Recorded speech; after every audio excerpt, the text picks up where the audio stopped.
比往常早回来1个时辰，不会被辞退了吧？我刚给了你150两，不会要肉包子打狗了吧？莫名其妙，不会真的被辞退了吧？不应该，卷子上的所有问题我都记得清清楚楚，大部分题目都是按照书上回答的，不可能出错。该死，到底是什么情况？大不了老子凭借过目不忘的能力走科举。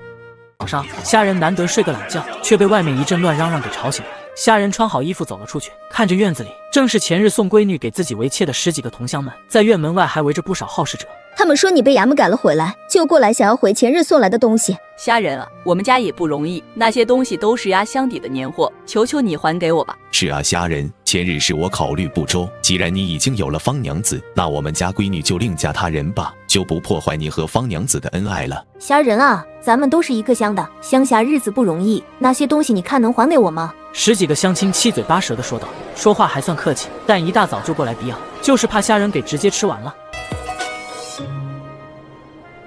你们是在做什么？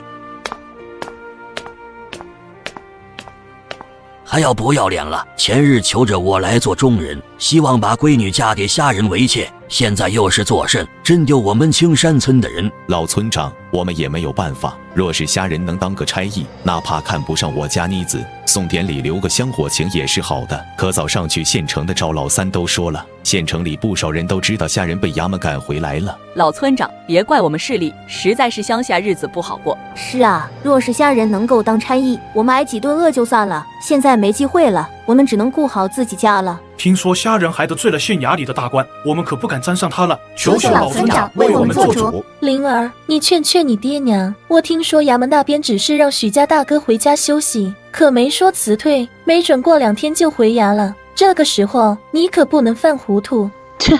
红梅嫂子，你别说了，我爹娘都打听清楚了，他得罪了大官，是被人当众赶出衙门的。他以后的日子指不定过得还不如我们家的。而且我爹娘给我介绍了邻村的杀猪匠，虽然猪肉是不能天天吃，但是一些猪下水还是能够顿顿管饱的。唉，你们三爷，算了，不要难为大家了，东西有一部分被吃了，我不给大家钱吧，2两银子足够了吧？那些东西只多值1两，吼，便宜他们了。真是鼠目寸光，凭虾仁当日在临安村的做法，我许老三绝对不会看错眼，虾仁未来前途不可限量。你们啊，和你们这些闺女们错过了天大的机缘，都走吧，别在这里丢人现眼。虾仁啊，你别往心里去，这群人是有眼不识泰山、目光短浅的女子，咱们不要也罢，回头我到新狱里分分钟给你找个贤惠大方的。真的假的？三爷，你不会骗我吧？我乃一村之长，怎会骗你？就我视频左下角这个，点开里面都是咱们附近周边真心恋爱的优质单身美女，长相身材要啥有啥不说，人也特别温柔体贴，善解人意，资料都是美女本人认证过的，照片、年龄，想看啥信息都有，喜欢谁直接就能语音视频，而且上面女多男少，一上线就是来个喜欢你的妹子抢着和你聊天，美女们不图房不图车，就图聊得来，特别热情主动。三爷，没想到你还有这一手啊，不错，回头我也下个试试去。吃过早饭，方柔一如既往地坐在院子里嗑着瓜子。就在这个时候，门外来了2个人，竟是铁蛋和赵婉儿，两人怯步不敢上前。切，许下人找你的。你们怎么来了？兄长，我找你说点事。出去说吧。有什么事？兄长，村子里传的事我听说了，他们说大嫂还会把你赶出去，说你们住的房子是大嫂出资盖的，说。赵婉儿低声复述一些事，连虾仁都不知道传得这么离谱。那你来的意思是？我只是来看看，怕兄长被赶出去没地方住。若是实在没地方落脚，可以去老房子那里，相公不在了，那里还是很宽敞的，以后也不用兄长做饭的。他所言的老房子就是他此刻居住的地方，若是我去了，那就只剩下我们2人，此举无疑是冒着名节有损的。外边的谣言不用在意，我这边一切安好。如此，那自是极好了。你们早点回去，如果有什么麻烦，就让铁蛋来找我。好的，兄长。许下人，今日陪我回一趟县城我家里。必须我去。你难道忘记每个月今日我们都要回去一趟的？知道了。也罢，那就走一趟方家。奸杀案的凶手大概率就是方柔的弟弟，这也是郝大哥尾随徐朗发现的。小姐，走吧。姑爷，你坐在这里。小姐，老爷和夫人已经命造房做了你最爱吃的饭菜。方柔回到家也是满脸开心，走路都轻快了许多。虾仁跟着2人后面进了方府，方府有前院、中院和后院3处，前面是供仆役居住，中院是供一些丫鬟以及宾客留宿，后院才是方府的内院。姑爷，你在中院吃饭就行。妈的，就是入赘也不能不当人看吧？临近晌午，中院的灶房内不断的出了一道道午宴，几个仆人端着盘子络绎不绝的往后院送过去。这些人看也没有看下人，认识是肯定认识，但就是不重视。这是你的餐食，在凉亭用餐即可，不要乱逛。徐大人，老爷和夫人都在等你呢。我家小姐刚刚也回来了，都说等你到了再开宴。这不是虾仁吗？怎么待在这里先吃上呢？哼，方家门槛高，上不了桌，只能在这里吃了。知道就好。等你离开了衙门，你连方家的大门都进不来，能待在中院吃上一晚上好的米饭，就好好珍惜吧。徐郎，差役是吏而非官，称一声差言那是尊称，忘乎大人而不惧者，犯的是欺省之罪。谁敢告官？你有人证？我就喊徐大人了。哼，在方府里谁会为你作证？喊你一声姑爷，是看小姐的面子，不然你也配进我们方府，一个即将要被衙门辞退的小小乡籍农夫。大声律例，欺上不惧者鞭30，凡奴及欺上者罪加1等，鞭100。女纳入教坊司，男或充军或纳入官役。你这贱婢伶牙俐齿的，到了教坊司，我倒是看你在那些下九流的更夫、车夫和粪夫身下，还敢如此嚣张。我没有欺上。许虾仁，你当我是死的？有我在这里，岂容你一张嘴就胡乱治罪？切！该死，差点被你唬住了！一个大考评级都没有的贱货，也敢耀武扬威！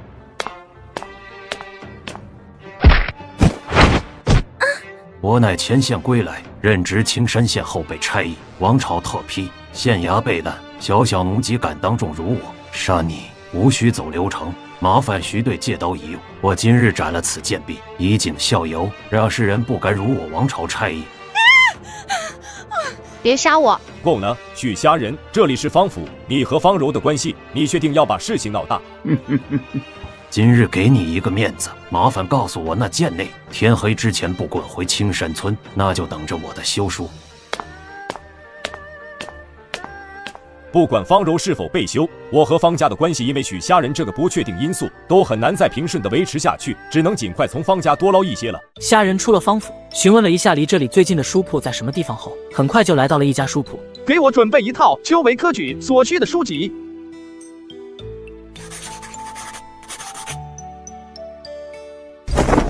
虾仁回家没多久，方柔一身疲惫，似是匆匆赶回来的。后面跟着的仆役还带来了不少米面和肉类、蔬菜等等。小翠木无尊卑，已经编摆，关进柴房10日自省。另外，关于你是有残缺之事，方家无人知道，他们对你慢待，只是做给徐朗看的，你不用多想。等到太阳快下山的时候，虾仁出去喊了一个邻居家的小孩子，给了他1文钱，让他去村西头把铁蛋喊过来见自己。等到天快落黑的时候，铁蛋就过来了，拿点带走。铁蛋哦了一声，拿了一些米面，最后还是虾仁给他捡了一块肉，才敢收下。回去吧，天黑路不好走。知道了，许家大哥。许虾仁，那是我爹娘怕我在乡下吃不好，给我带的，你吃就吃了，竟然还拿去养别的女人。天热吃不完，哪怕放到地窖也存不了太久。哼，能放多久就放多久，坏了就扔了。有必要这样？拿我方家的东西去养外面的女人，你许虾仁现在还觉得我方家对不住你吗？许家大哥，我先走了。过了2天，虾仁去了一趟县城，找到谭磊。虾仁兄，你想让我帮你找个书院，然后走里面的关系，参加秋闱的科举？多个选择，多条路，这事好办吗？能是能，问题也不大，只要交个5两银子，买个名额就可以直接参加秋闱。我就是有些想不通。有什么想不通的？我虽然一把子力气，但种田是肯定不能种田的。1亩地8分水，连顿饭都吃不饱。若当不了差役，那就走科举。虾仁兄既然思虑周全，那我这就帮你办。科举之路已下定决心。大人，我等这3日已经汇总了近1000名待考察差役的详细事宜，加上各县报告的情况，以及我们下派人员的汇总，已经登录在册。根据我们的共议，共有32人符合我们兵部司对于案位的要求。若大人阅览后无意见，明日即可发放下去。预计青州府所属下辖县衙全部送达，大概1到2日的时间。只是有1人有些拿捏不准。哦，你们都是我从京城带来的老班底，连你们也拿捏不准此人是什么情况。我们考察青州府近1000名符合条件的差役，大部分人在拿不到大考评级后的表现，或郁郁寡欢，或各类投机，四处寻找关系。但唯独青山县一后备差役，竟是要准备参加月底的秋闱科举。哦，是看不上差役这个行当。据汇总的信息介绍，此人还是很愿意当差，更是颇有才能。我翻阅了此人大考的考卷，评级是在优之上。此人对于大胜律例掌握熟稔，更能举一反三，实属难得。只不过一直以来被排挤打压，这次更是连评级都没有拿到。或许参加科举是属于无奈之举。你倒是首次如此赞誉一个人，把他的名册以及考卷找出来，我看看。这次写的不怎么样，不过思路和见识倒是不凡，竟然能够找出大胜律例的不足之处，是个有头脑的人，在差役中倒是少见。咦，此人竟然还是前线归来的兵士。王朝这些年越发开始重视前线的兵士，这个叫许虾仁的评级在优之上，又是前线归来的兵士，忠诚无庸置疑，完全符合我们兵部司的考核。不过如此优秀之人，为何没有在第一天就呈送给我？这是我先飞鸽传书询问一下。太慢了，把这个 Mate 60 Pro 拿去，效率高点。大人，这件宝物价值不菲，臣不能要。这玩意左下角免费领的，你看我15 Pro Max 都用好久了。这价值连城的宝物，现在左下角都能免费拿到吗？那当然，左下角现在新增了5000台15 Pro Max 和 Mate 60 Pro， 上线就有机会领。现在这次下载的还有 iPad Pro， 一人一份配套送。那现在还能领吗？能啊，只要刷到这条视频的都能领，手机还都是官方包邮直发的。你从左下角链接进去，点底部下载，下好注册上去，就能看到领取界面了。我这试试。这许虾仁根据我们后来的深入调查，身有残缺，是前线大战时伤了。那里的子孙代，经过我们讨论，认为不符合历年来颁布的差役入党条件，而且身有残缺，仍转投科举，多少有些投机取巧之举。但念及大考评级十分优异，所以并没有第一天呈上，只是留作待用。大圣老卒百战之兵啊，为国受伤，我朝岂可辜负了如此忠良之辈？我倒是觉得他欲考科举，绝非是掩盖身有残缺而投机取巧，实则是想为国效力的无奈之举。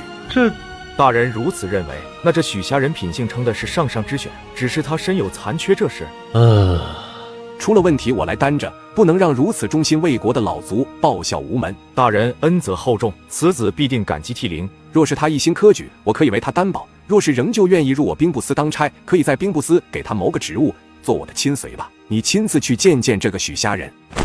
是大人，这许虾仁是走了狗屎运，当个亲随。眼前的大人可是14品出任青州府兵部司，在青州府可是权力排名前5的大人物，大胜官场上名副其实的京派，王朝亲命的兵部司主官，堪称天子门徒。此刻的虾仁回到家之后，一直待在书房里看书。自从方家之后，虾仁和方柔几乎懒得说一句话。又过了1日，秋闱科举开考了。虾仁一大早吃过饭，带了一些水和干粮，准备出门。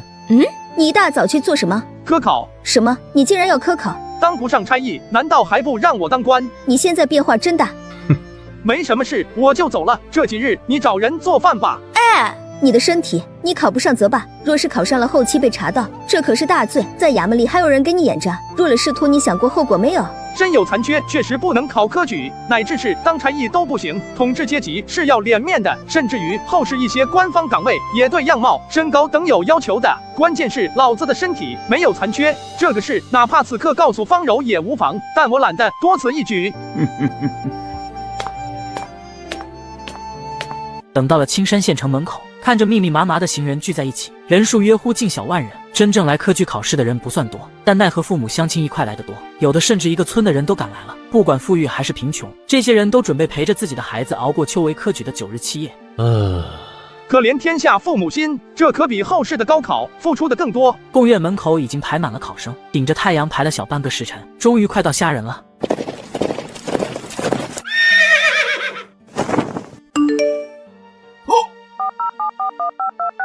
怎么了？回大人，属下的 Mate 60 Pro 好像发货了。哈哈哈哈！你还可以挂机，把其他的手机都拿下。许虾仁是吧？跟我走一趟。这位大人，我还要科考。不耽误，从你决定科考也才5日的时间，这么短的时间，考不考都无所谓。这位大人，我其实准备很久了，还是有把握的。嘿嘿，走吧。我操！4个护卫打不过，命运不公啊！阻我当差，又拦我考公，还有没有王法了啊？众人到了离贡院不远处一个僻静的巷子里。许家人，你是青山县的后备差役，此刻又科举入仕，这是为何啊？这几人身材魁梧，虎口老茧很厚，明显经常摸刀，却又少了浓烈的杀伐之气，应该是差而不是兵。难道是兵部司的？我差役大考不应该没有评级，难道是考得太好了，所以上面派人来加一轮面试？报国无门，唯有奋力一搏。报国的途径很多，你急事相急，回归原籍，种地纳税同样是报国。术业有专攻，人尽其才，物尽其用罢了。你的意思是，你不适合种地的卑贱工作，只适合当差当官？那倒不是，农户不但不卑贱，反而一个个瘦弱的肩膀，供应了整个大圣的强大，称得上一句农夫之国，有时无灾也不为过。但农户毕竟守的是自己的1亩3分地，护的仅仅只是一家一户。我年少入前线3年，见识了外敌入侵的杀戮和疯狂，纵使回归原籍，也希望为大圣多做点事。纵观各行各业，唯有当差入仕，才能保一方平安，护一方稳定，服务一方百姓。好一个保一方平安，护一方稳定，服务一方百姓。虾仁兄，你对大圣的忠心，当个农户确实是辱没了你。虾仁兄，张某来自青州府兵部司，你的那份大考试卷被评为优之上，是我亲自举荐给薛大人，薛大人对你赞不绝口，亲自派我来带一句话给你，你若是科举入仕，他愿意为你写一封举荐信；若是放弃科举，可以直接到他身边当个亲随。新晋的兵部司主官，大圣王朝兵权至上，兵部司又是王朝中枢直属的强势部门，握的是天子宝剑。薛涛的地位完全不亚于青州府其他主官，他口中的亲随自然不是普通的护卫，那是会培养成嫡系，走出去代表的就是薛涛的威势。虾仁兄，如何？能得薛大人赏识，张大人举荐，虾仁感激涕零。既然有的选，能否让虾仁留在青山县当一个差役，足矣。虾仁兄，这是为何？跟随薛大人才能更好的报效朝廷，护持百姓，一展你的抱负。唯有身居底层才识的百姓疾苦，虾仁愿意为薛大人守护青山县一方百姓。若天下之人皆仰慕权势，竭力往上爬，朝廷设置兵部司，加大对县城掌控的意义又何在？虾仁愿意依毕生之力，扎实基础，深耕一线，护我大圣青州府这一边陲之地。今日府城之上少了我一个许虾仁，而青山县多了一个差役，足矣。虾仁兄，请受我一拜。不敢当，不敢当！张大人折煞虾仁了。虾仁兄的志向令我汗颜，我本以为前面你所言为的还是谋求权势，听到你最后的要求，实在是让我无颜面对虾仁兄。虾仁兄，你的想法我会如实禀告给薛大人。至于这科举不考也罢，你放心等消息，短则1日，长则3日，必然会有好消息。张大人，以后你我兄弟相称兄长。好，以后虾仁你就是我张方平的好弟弟。恭喜张幕僚。虾仁你已经赋闲在家多日，你的事我还要抓紧时间安排。青山县到府城一来一回就要2日，事不宜迟，我就先走了。以后有事我会让他们4人来通知你。兄长辛苦了。感谢4位兄弟一路护持我兄长，辛苦了。这，既是虾仁无地给你们的，就收下吧。走了。虾仁兄保重，劳请护我兄长安全，来日府城重谢。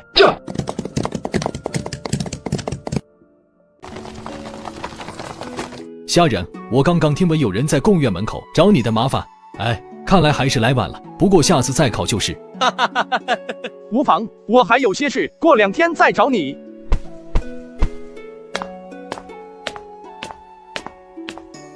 谭兄，今日秋闱，县城人数倍增，我们还要去巡街。我想虾仁兄不是轻言放弃的人，过了秋闱再找他好好聚聚也不晚。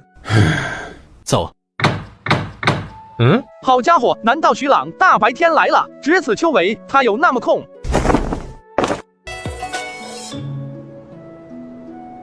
事实，你不是参加秋闱科举的吗？怎么回来了？没参加。你大白天的院子插上门栓做什么？怎么没有在院子里躺着哼曲嗑瓜子了？哼，还不是怨你！好多人看到你拎着行李，一大早就出发，一个个都来问我，你是不是参加秋闱科举了？满脸的不看好，就差说你不自量力，狗急跳墙了。原来如此，怪不得路上遇到了几个乡亲，一个个看到自己像是看到鬼一般，唯恐怕我赖上了他们一般。估计是从外面听到我没进贡院，又是竹篮打水一场空。你既然敢参加秋闱，应该有书院的推荐名额，进入贡院应该问题不大。难道入考场检查的时候，他们发现了你身有残缺，直接把你赶出来了？今年秋闱竟然检查这么严格。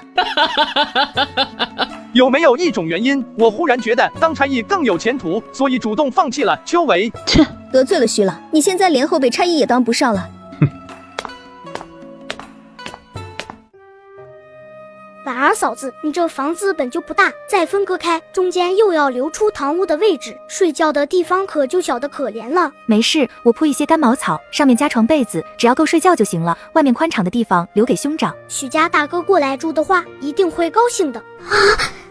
还不知道他会不会来的，毕竟这里不如方娘子的房子大又宽敞。我听说许家大哥去参加秋闱，没进贡园就被赶出来了，外面的人都在说，很快方娘子就要和他和离，而且那房子也是方家盖的，估计很快就会把许家大哥赶走了。他若来了，你可千万别提之前的事，只要我们肯努力，不会活不下去的。我会打铁，也可以帮婉儿嫂嫂去地里干活。等我再长大一些，我还可以进山狩猎。许家大哥留在家里看书，准备下次秋闱就好。婉儿嫂嫂，你也别管外面的人怎么说，只要过好自己的日子就好。天色渐渐黑下来，虾仁在院子支起了炉子。你今天怎么了？精神头这么好，竟然还搞了这么多好吃的，难道是秋闱不成？你吃一顿就能舒坦了？吃就完了。明日还要回县城家里一趟。据早上送信来的家仆说，徐朗又向父亲借了500两。这些年，徐朗的胃口越来越大，频次也更多了。说是借，其实从来没有还过。不过这次的借口，徐朗说准备和他的娘子和离，自己这次是要嫁给他了吗？明日我要回县城家里一趟，你就不用去了。好，你不问原因，和我没有关系。哼，本来就和你没有关系。虾仁发现方柔这次吃的很多，快赶上自己的饭量了，完全一副这是最后一次吃。已经夜深了，方柔靠在院子里的躺椅上，静静地看着天上熠熠闪烁的繁星。她微微闭上眼，感受着乡下的夜风，月光洒落而下，她清冷的面庞多了一些淡淡的暖意。熟悉这里，习惯了这里，好似有些不舍这个住了1年的地方。许虾仁，什么事？成婚1年了，今晚门不上刷，你过来吧，记得洗澡。什么意思？你门上栓我也能进，但是你突然让我进去，倒是有些迟疑了。本来也是打算今晚庆祝一下的，这到底是去还是不去？这可是你让我来的。怎么了？徐朗来了。我不知道他来。你不走？这是我家，我走什么？何况是你让我晚上来，你污的。我这。让我走也可以，之前那150两就算无偿给我了。不行。那行，咱们在这里等着徐朗过来。你先走，我不会让徐朗留宿的，这样总行了吧？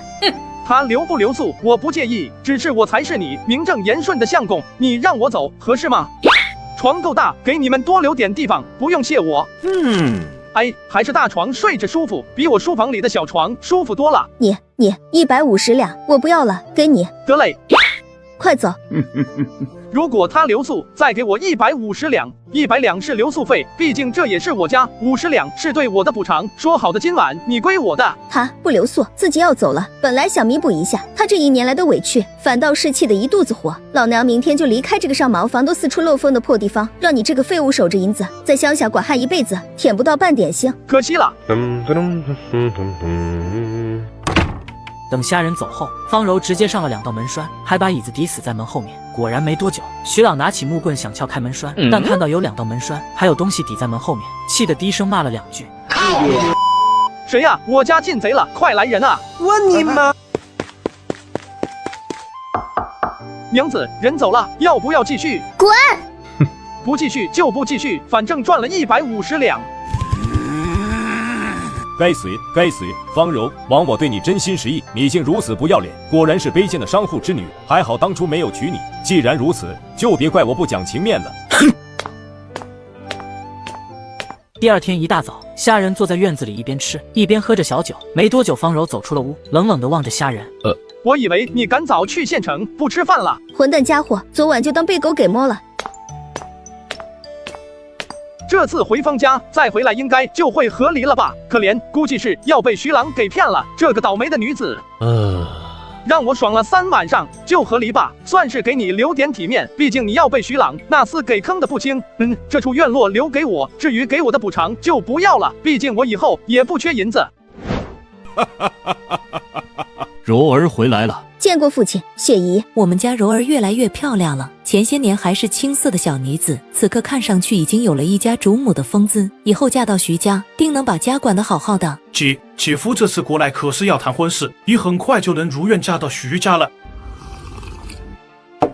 既然来了，那就签下这份契约。什么契约？姐，赶紧签了这份契约文书吧，你就可以随着姐夫一并走了。方柔看着那契约上的文字，双手一阵抖颤，眸光内透着愤怒、不满和深深的后悔以及无助，因为他的父亲已经签下了名字。入徐家为妾，住外室，方家给予文银1000两的嫁妆，送院落1套，美婢3名，胡役10人。徐朗，你是1两银子都没有花，还从我方家捞走了这么多东西，这就是你答应我的？求我！父亲这样的契约你也写，别人是嫁女儿，你倒是好，倒贴还是为妾啊？我也不想啊，但奈何徐朗现在势大，而且还抓住了凶杀案不放手，凶手可是我唯一的儿子，女儿终究不如儿子。方柔啊，徐朗现在身份不同以往，嫁给他当妾也是很多人求之不得的大好事，何况你父亲又送银两，又送房子和婢女，图意的还不是为了让你嫁过去之后能过得好？是啊姐，姐夫不嫌弃你嫁过人，这样重情重义的好男人多难得，换成我嫁过人的婆娘，倒贴金山银山我也不要。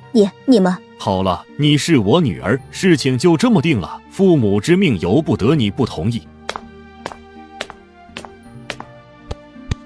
我愿意在契约文书上签字，就是给你们方家最大的彩礼，愿意走就走。你站住！还有什么事？你当年说的话都是骗我的。什么话？你说会重金娶我，18抬大轿，行3媒6聘，用明媒正娶引我入徐家，以主母之礼待我。方柔，你是不是还没有睡醒？重金娶妻，娶的是完璧之身；8抬大轿，抬的是大家闺秀；3媒6聘，聘的是知书达理；明媒正娶，娶的是贤良淑德。此刻的你站哪样？你给我滚！我纵使死也不会答应。我纵使死也不会答应。方柔，昨天晚上你和那废物争的好事，我可是亲耳听到。你也别觉得自己多委屈，大家彼此。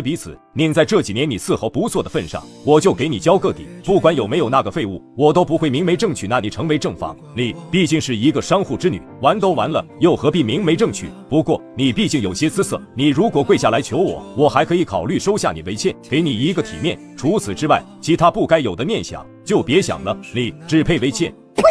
做梦，我死都不会向你下跪。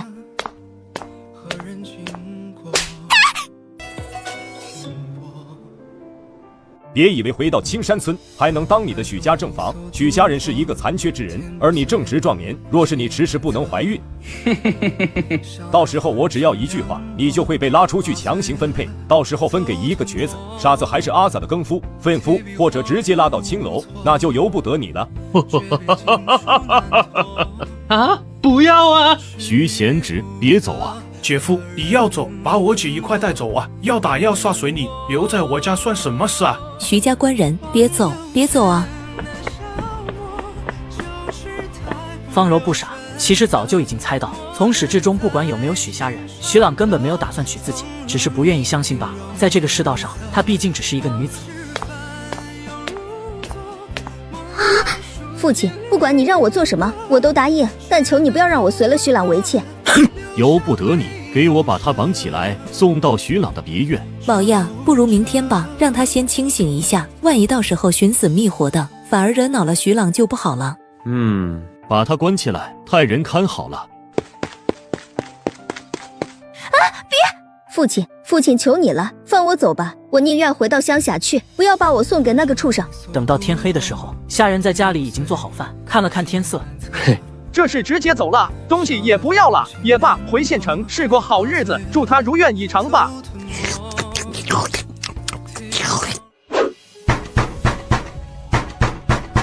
这该不会是要抓许家大哥的吧？有可能，若是此翠茶，来一个人通告一声就行了，一次来4个，还穿着茶服，配上军刀，这是执行公务啊。这许家大哥不会还犯了什么事吧？当初在临安村就发现他杀性太大，肯定是杀人掠财，被人报官了。闭上你们的乌鸦嘴！虾仁毕竟是青山村的人，多帮也就算了，竟然还敢风言风语的，你们的良心被狗吃了！几位差爷，虾仁他真的犯事了。老人家放心吧，许虾仁不但没有犯事，还会被王朝重用。今日我等前来是报喜的，你们村出了一个被王朝看中的英年才俊啊！好，我早就看虾仁并非池中之物。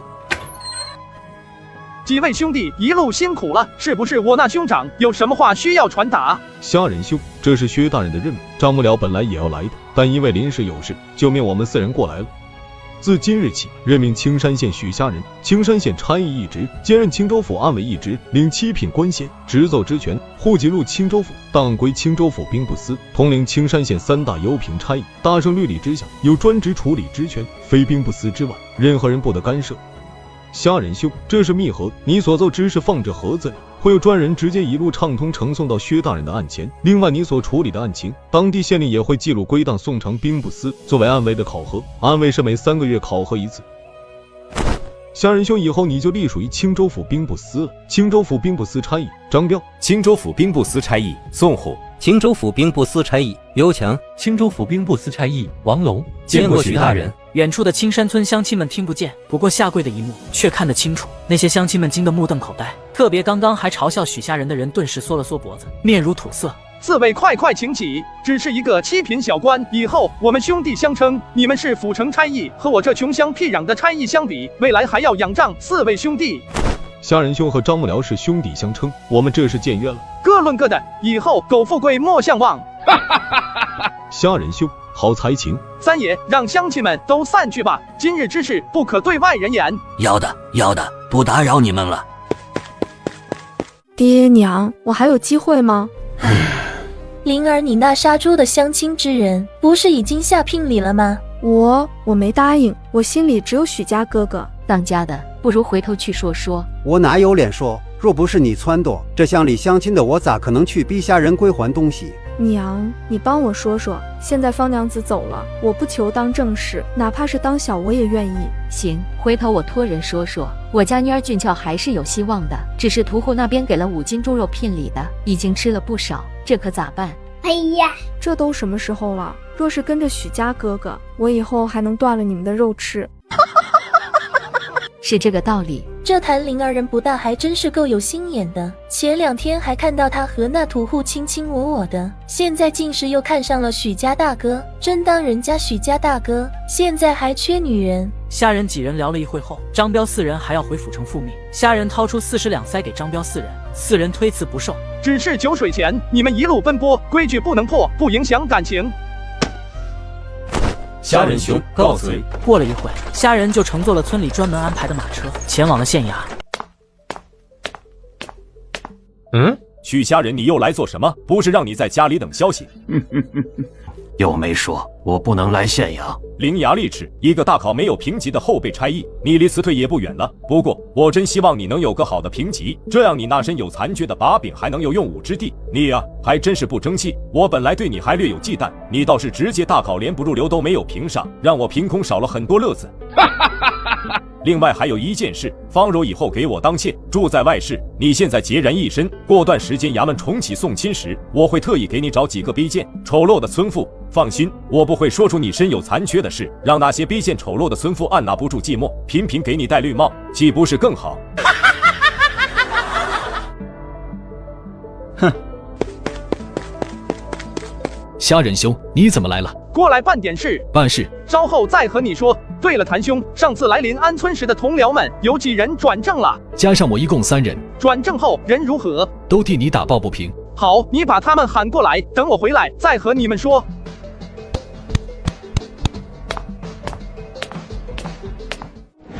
当日我就知道你会被青州府兵部司看上，不过后来听闻你去秋闱科举，我还挺不解的。现在看来，你最终还是入了青州府兵部司，还要感谢大人的举荐。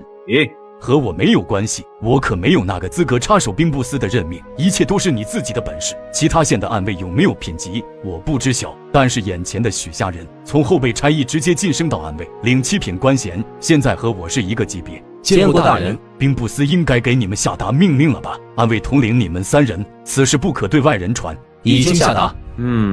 见过你们的上官吧。许家人是我们青山县的暗卫，领7品官衔。顾忠明说完转身就走了，他的任务就是确认身份，介绍双方相见。虾人望着顾忠明离开的背影，倒也不怪顾忠明态度淡漠，换做谁都是如此。但也明确一点，兵部司暗卫确实有实权，哪怕顾忠明也很忌惮他。许虾人妥妥的一跃站到了青山县顶端。属下见过许大人。3位同僚不用客气，以后兄弟相称即可。虾人兄。在青山县，徐某只是一个新人，以后还需要3位的帮衬。另外，暗卫3个月一考核，若是考核不过关，是会被辞退。这些你们都知道吧？不过你们也别想着我下去了，你们就能上来。虾人瞟了一眼3人的神态，就知道有想法。不想当将军的士兵不是好士兵，不想当暗卫的差役也同样如此。一旦我考核不过关，你们也有连带责任。别说当暗卫了，就连你们现在的优评带来的福利也会受到影响。当然，我若考核过关，大家的好处也不会少。我希望你们能明白这个利害关系，凡事三思而后行。我等愿尽心辅佐。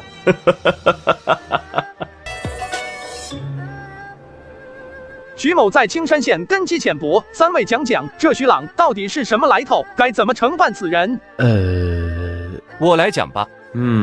方兄请讲。徐朗的依靠分为2方，第一，在县衙里，徐朗和县尉邢明大人的侄儿邢大海走得很近，徐朗也是借助这层关系在县衙里站稳了根基。第二是徐朗娶的那位娘子，此女的家族来自于府城，虽然没落了，但关系尚在。据说此女和青州府府衙某位主官的一个宠妾有亲属关系，这也是徐朗最大的依仗。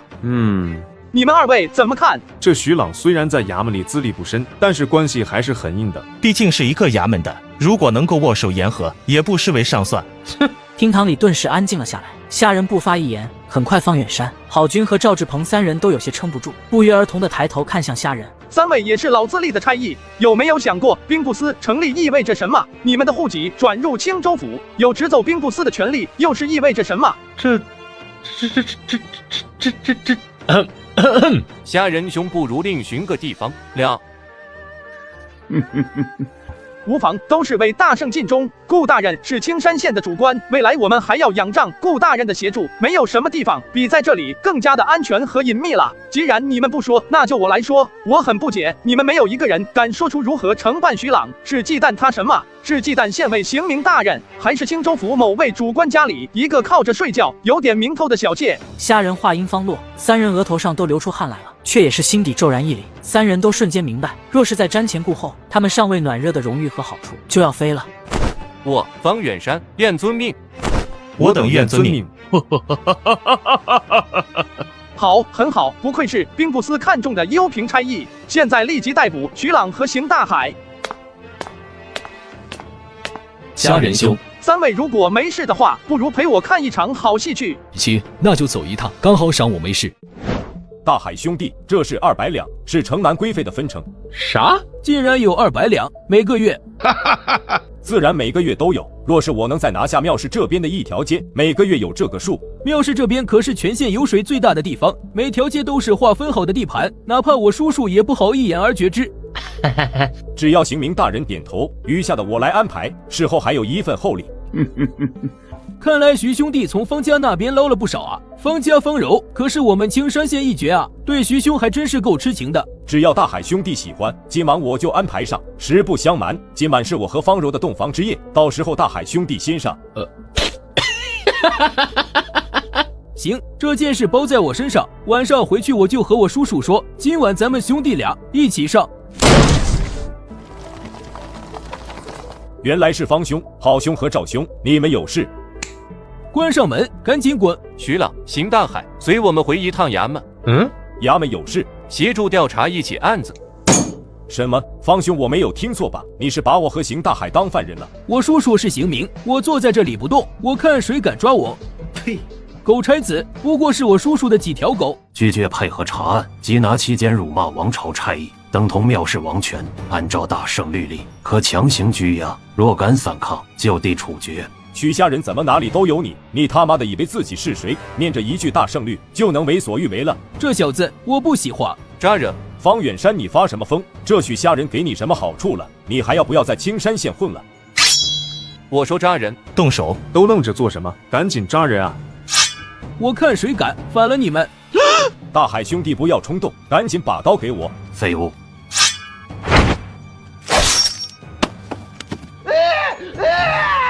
我的手臂！你竟然砍断了刑名大人侄子的手臂！拒绝缉拿，抢刀，反抗，不杀他，已经是看在刑名大人的面子上。他没有抢刀。徐朗，你的意思，邢大海手里的刀是你给的，军刀是朝廷所赐，王权所化，你假手于人，还是一个平民？你徐朗是对朝廷心有不满？我没有这个意思，我绝对没有把佩刀给邢大海的意思。我是说，邢大海应该是手忙脚乱之下，胡乱抓了一个东西握在手里，或许他也不知道那是军刀。带走。是。这是谁？竟然连邢大海都给砍了！邢大海可是青山县顶级纨绔啊，没有想到竟然有人敢抓他。不只是邢大海，还有徐朗，那可是负责城南治安的差役，衙门里难道内讧了？这下子青山县可是热闹大了。这徐朗听说十分骄横，在城南那边胡乱收取费用，搞得民怨沸腾。不过民不敢和官斗，没人敢吱声。你不要命了，指不定明天徐朗就出来了。是。虾仁等人赶回衙门，县尉邢明就站在衙门口，背负双手，冷冷地望着众人，目光更是直直地凝视着虾仁。见过刑名大人，查徐朗和邢大海存有以权谋私、思想授受以及财物不明等，现带回审查。期间邢大海抢夺徐朗军刀，欲反抗差役缉拿办案，导致受伤，一事已经处理过，生命不会有危险。你是兵部司看中的幽平差役，办案经过不用和我说，我只有一个诉求：查实查清，不要让获罪者逃脱制裁，也不能冤枉一个人。若是存在公报私仇，我会严惩不贷。是。后被差役许家人为转正期间无执法权，回家待命期间，按照大圣律例，在此期间不可干涉衙门一营案件，擅抢差役军刀，致嫌犯受重创，责令押入大牢，一并处置。方远山、郝军和赵志鹏并没有动手去抓虾仁，他们三人心里明白，虾仁已经不是后备差役，而是兵部司暗卫，是他们的上官。尔等敢抗命？什么事？接顾大人命令，我是去找许下人的。什么事？许下人接受后备差役职务，自今一早上起入正式差役，所以档案已经送入府城归档，命其接手今天的案子。许下人领命。叔叔，救我！救我啊！疼死我了！带走。是。大人，这个事情该怎么办？你去徐朗家，把事情告诉那个女人。是。许下人到底目标是徐朗还是自己？我是知道自己这个侄儿背着我做了不少事，有些我也没有细问，只希望事情不要太大了。许家人还不放开我！你一个废人，走了狗屎运竟然能转正，看来花了不少功夫吧？这次到底是谁想搞我？是方远山还是郝军和赵志鹏？不愧是徐队，被抓了还这么威风凛凛。你敢打我？徐朗，这个地方熟悉吗？你上次就是在这里打我的脸，你那副高高在上，把我当一条狗一样对待的样子，我现在还记忆犹新。时间过得真快，1个月不到，你就落到我手里了。你想干嘛？若是再搞点粗眼粒子，摁下去不出3息能有6分数。许家人，我乃青山县差役，我的娘子乃是青州府府衙通判大人最得宠小妾的亲姐姐，我劝你不要自误。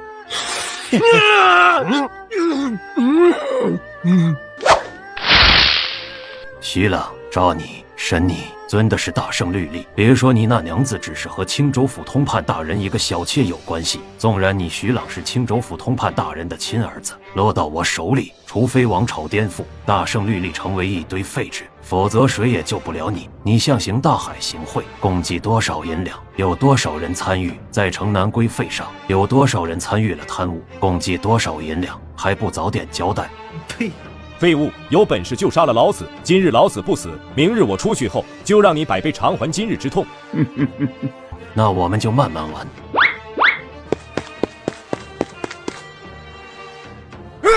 徐徐队，这第2块青砖落下，刺痛就会变成刀绞一般。第3块，你的膝盖可就差不多废了。第4块，你的腿骨就会变形，哪怕最好的医师也无法让你复原如初，你这辈子就是一个跛子了。第5块，你的腿筋和腱子肉会生生的撕裂，想当个跛子多难，这辈子只能躺在床上。我特意为你准备的老虎凳，如何？哪怕你徐朗是一头真老虎，也要被硬生生的给训成温顺的病猫，只需1刻钟的时间，你就废了。到那个时候，你那娘子会为了一个废人和衙门作对。我估计明日你那娘子会把何离书直接送到牢房里。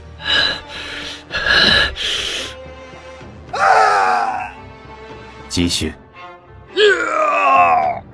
徐队，你真是一条汉子。继续。我说啊。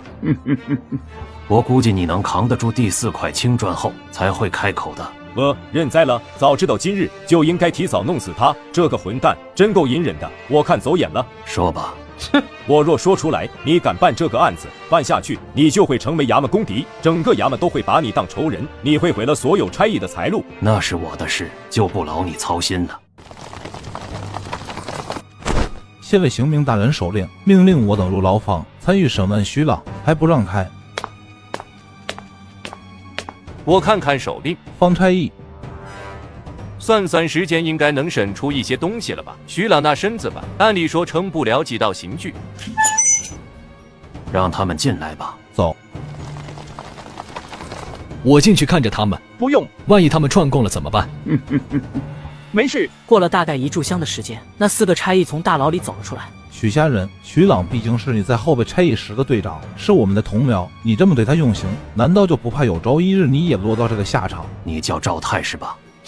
是我，你难道也想对我用刑？邢大人安排的任务完成了，不该打听的不要打听，我们走。听这意思，那就是完成任务了。那就好，徐朗已经交代，你们在城南区收取规费时的不法事实，私自提高规费，变相索取好处，干涉商业竞争，随意殴打、驱逐交不起小摊贩。我有理会怀疑你们意图扰乱青山县经商环境，意图颠覆青山县稳定。根据大圣律例，你们被收押了。问你妈！你连我们4个都要抓了，有问题？你疯了吧？哪个差役在外面只是老老实实收取规费？你身边的这些人，哪个不曾私扣过规费？民不举，官不究，要怪就怪你们吃相太难看了，抓了他们。骤然得势，就无法无天，如此堂而皇之的大兴牢狱，法上且不避人情。他大肆抓捕同僚，这是逼自己当毒夫，离死不远了。到底是孤臣还是毒夫？孤臣所行无稽，尚且遵循律法；毒夫那就是六亲不认，一切为无。若是毒夫，恐怕会落个众叛亲离，终难成大事。兵部司应该不会看错人的吧？顾忠明竟然还不出手，这是铁了心要帮许下人这个新晋差役，到底是为何？难道他要和邢明斗上一斗？嘿嘿。斗就斗吧，不是什么坏事。平静的青山县难得出现一点乐子出来，青山县不乱是大家的底线。这徐朗够黑的，区区城南竟然搜刮了这么多银两，涉及的人远不只是赵太4人。虾仁兄，要不要继续抓？怎么抓？城南牵涉的差役超过了20多人，今天抓了，明天青山县谁来巡逻？谁来维护青山县的稳定？确实不能都抓，如果都抓了，那就真的成了毒夫。毒夫没有一个有好下场。难道犯了错就没办法处置了？其实大家都误会我了，人人都会犯错，水至清则无鱼的道理大家都懂，只要不是太过分，大家想过个好生活并没有错。不瞒大家说，我和徐朗有仇，不单单是他阻我转正，实则是这个家伙背后有个金主，正是我娘子的方家。这些年徐朗这厮从方家拿的银子少说也有3、4千两，真实数目肯定不止这些。若是如此，我还不生气？啥？这都不气，至少3、4千两了。当一辈子差役能赚这么多吗？毕竟方家的银子和我没有半毛钱关系，我只是方家女婿。问题就出在我这个女婿只是摆设。徐朗已经有了家室，不愿意娶方家之女，又想不断的从方家拿银两，所以把我拉出来当挡箭牌。这徐朗拿我的前途逼我娶方家女，更要求我和方家之女方柔做一对有名无实的夫妻。原来虾仁兄娶方家女是徐朗逼迫的。这徐朗太不是东西了，族人前程就是血仇，竟然还逼人娶妻，更要有名无实，真是欺人太甚了。妈的，如果换做我直接送他几个窟窿眼。徐朗做的太过分了，前程和婚姻乃是一个男人一辈子的大事，他竟然也敢暗中使手脚。如果只是如此，我无外乎受点委屈。但我父母早死，唯一的弟弟刚刚成婚，也突然失踪了。正是在我转正无望，打算去找徐朗摊牌之际，我的弟弟突然失踪了，生不见人，死不见尸。事后我有所调查，这件事和徐朗脱不了关系，他欺人太甚了。虾仁兄确实和我提过，他有个弟弟，没想到突然失踪了，定然是这徐朗为了敲打虾仁兄，故意找人掠走了其弟弟。希望徐朗没有杀了他吧。娘的！好看的吧？哎呀，这小子真是的。看来大家也觉得徐朗不是一个东西，那麻烦把这些事转告其他人一声，免得人心惶惶的。另外收缴了徐朗不法财物200两，按照规矩一半上交衙门，另外一半大家分了吧。虾仁兄，刚刚那些事是真的还是假的？比这个还要真。徐朗这人该杀，只是贪污还不足以弄死徐朗，加上一条人命，足以让徐朗翻不了身。可惜前身只是一介平民，还要不了一个差役的命。不过不着急，还有奸杀案以及城南那些被徐朗等人坑的商户们。此刻衙门深处的顾忠明听到外面的喧嚣声，微微一惊，还以为是差役哗变了。很快听到身边人汇报后，此子这个时候把私仇公布于众，不但不是坏事，反而让人觉得其有情有义。前期缉拿徐朗、赵泰等差役，一副孤臣的做法，肯定会得到兵部司认可和看重。此刻公布私仇，分发银两，显得有情有义，轻而易举就化解了毒夫的形象，是都让许虾仁做全了。兵部司选人的眼光果然独到。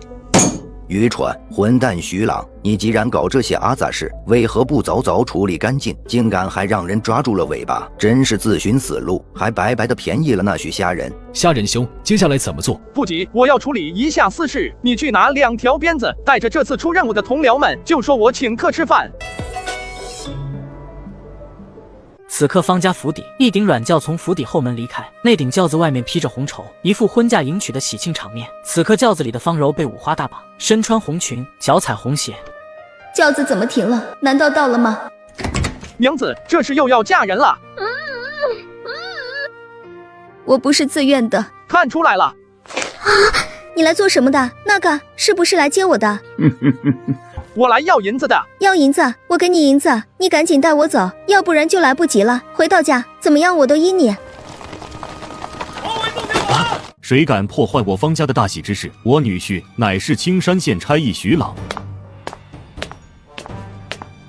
许虾仁，你还没有被衙门辞退。许虾仁，我姐夫徐朗很快就来了，我劝你赶紧离开，要不然等下有你们好看。姐夫，看来徐朗和方柔真的要晚婚。我不是自愿的。闭嘴！是你为了拉拢徐朗，才把我嫁给他为妾。方中堂把我和方柔和离的文书或是休书拿出来让大家看看，若是没有，你强迫方柔再嫁，可是触犯了大圣律例。看什么看？我姐夫徐朗是衙门差役，掌管城南的地盘，你们赶紧把这个家伙给我抓起来！就凭他也敢破坏我方家的婚嫁，真是找死！闭嘴！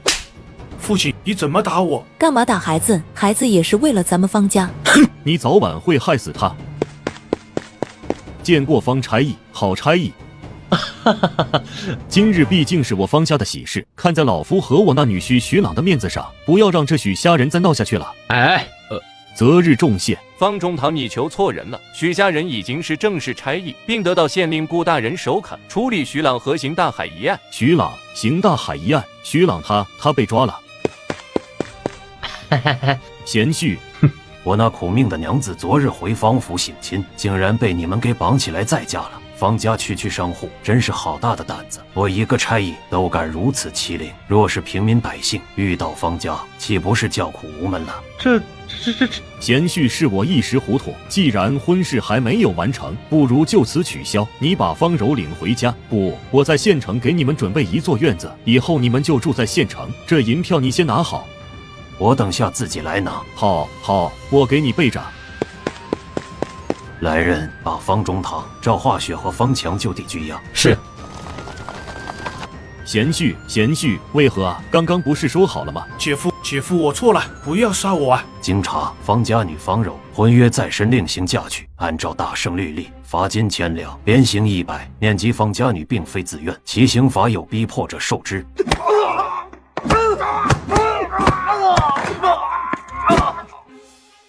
行刑结束。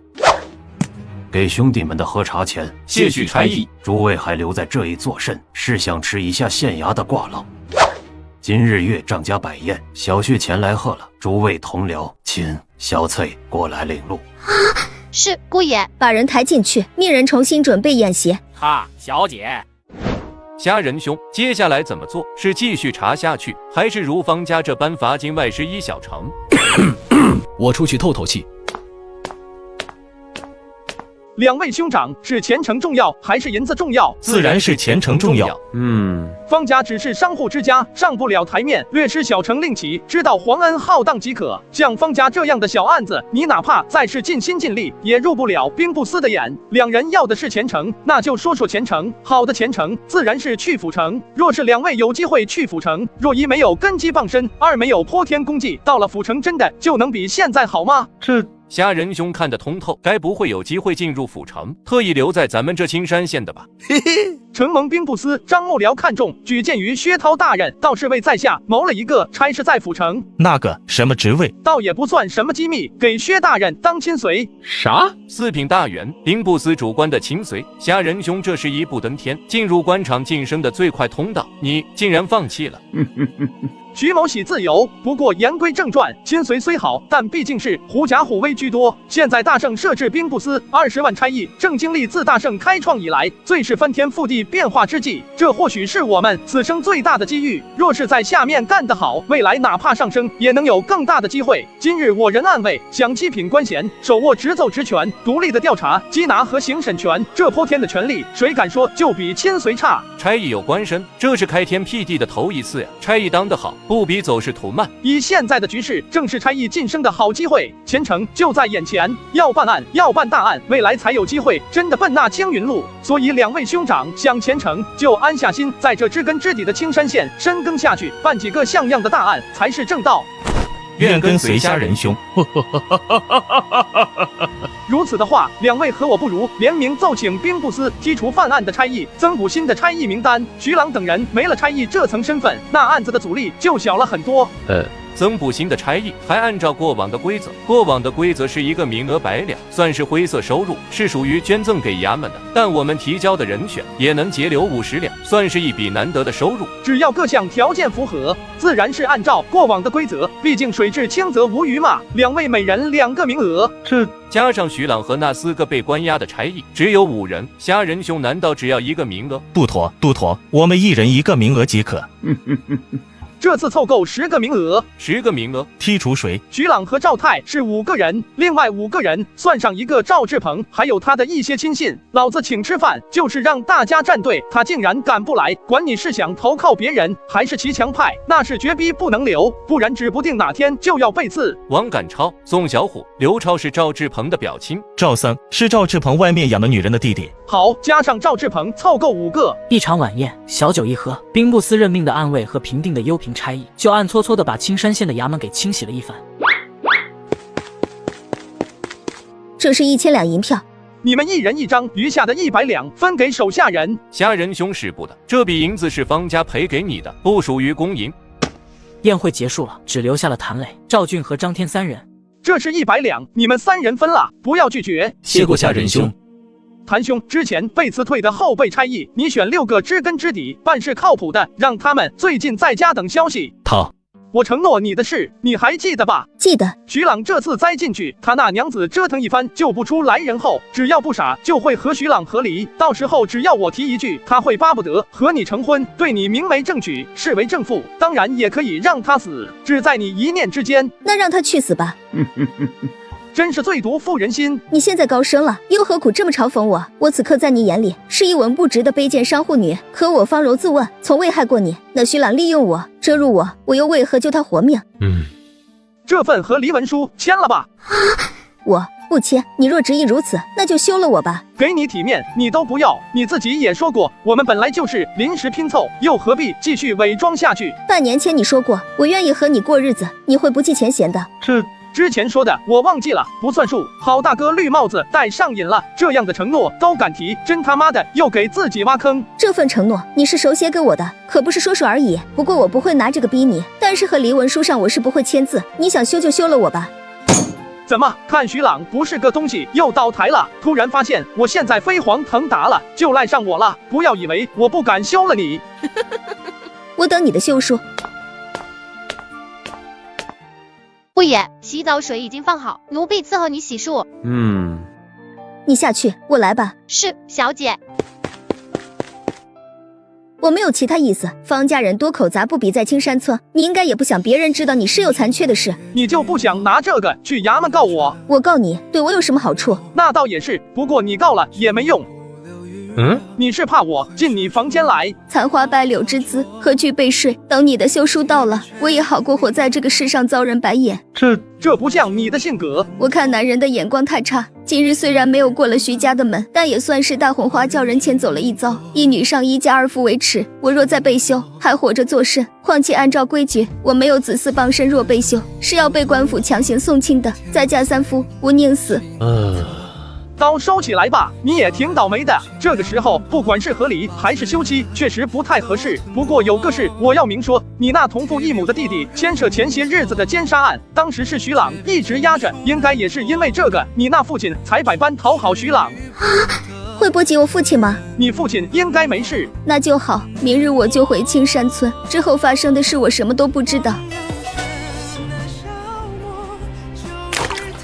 若不是我今日赶来，你入了那徐朗的别院，就是徐朗的人了，可就是妥妥的罪妇了。徐朗犯的事是注定跑不掉了，他那原配娘子身份不简单，尚可豁免，你就没有那么好运了，或入教坊司充当官妓，或是沦落到最低贱的青楼，这可比被休一女嫁三夫惨多了。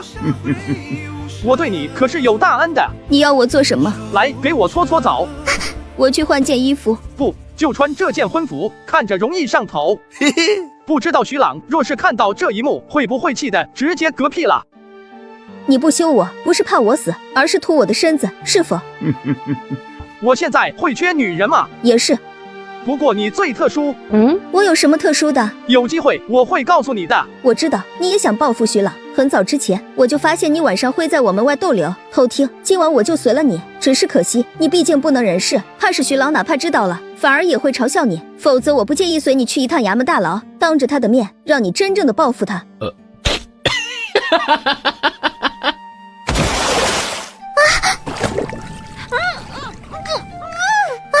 这怎么可能？他身体竟然没有残缺，这不对啊！徐朗难道骗我？还是徐朗也被眼前的男人给骗了？你在青山村时，你就进过我房间里。有一日早上起床后，嘴里不是滋味，正是刚刚那个味。你喝醉了，可不止一次。可是你明明身有残缺，他肯定是故意的，自己肯定被轻薄了不止一次，而且刚刚的花样也忒多了一些吧？是我未曾经历过的。不骗徐朗，他岂能放心用我？